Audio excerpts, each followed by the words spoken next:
March থেকে দেশের অন্যতম বৃহত্তম পাইকারি বাজার খাতুনগঞ্জে বাড়তি দামে বিক্রি হচ্ছে ভোজ্য তেল। মঙ্গলবার থেকে নগরের খাতুনগঞ্জে খোলা সয়াবিন তেল আর সুপার তেলের দাম মণ প্রতি বেড়েছে ৩০০ টাকা আর লিটারে বেড়েছে ৫ টাকা।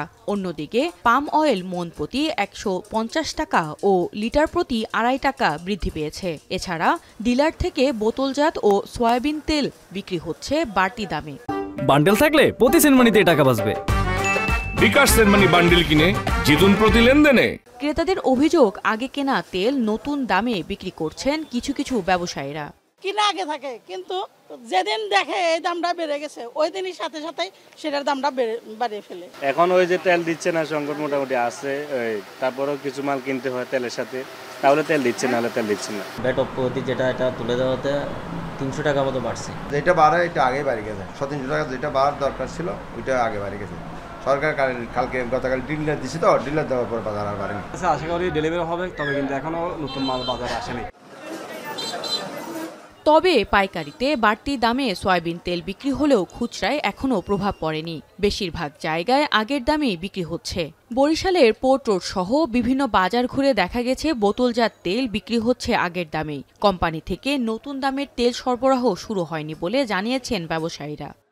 14 টাকা এক লাফে তা হয়, একটা দুটো বালে সেটা একটা সহ্য। নতুন তেল পাচ্ছি না, এখনো পাইনি। আগের যে রেট ওই রেটেই নিচ্ছে। এখন পর্যন্ত আমরা নতুন দামের তেল পাই নাই, তবে আশা করি কিছুদিনের মধ্যে আসবে।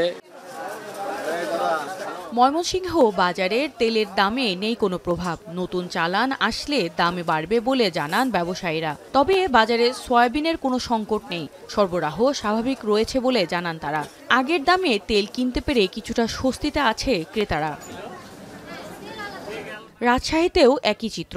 নগরীর সাহেব বাজারে এখনও আগের দামে বিক্রি হচ্ছে বোতলজাত তেল, কিন্তু সংকট তৈরি হয়েছে সরবরাহে। ব্যবসায়ীরা জানান, ঈদের পর থেকে কোম্পানিগুলো তেল সরবরাহ কমিয়ে দিয়েছে। তবে হুট করে ভোজ্য তেলের দাম বৃদ্ধিতে ভবিষ্যৎ খরচ নিয়ে ক্ষুব্ধ ক্রেতারা। আমাদের কাছে যে তেল আছে স্টকে, সেটা তো বডি রেটে বিক্রি করতে হবে, যেটা মূল্য নির্ধারণ করা আছে ওই রেটে বিক্রি করতে হবে।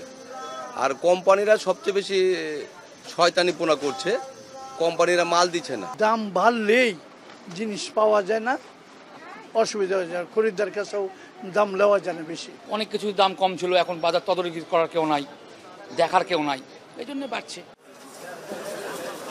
অবৈধ মজুতদার ঠেকাতে বাজার মনিটরিংয়ের দাবি জানান ক্রেতারা। সুরাইয়া আক্তার, এখন।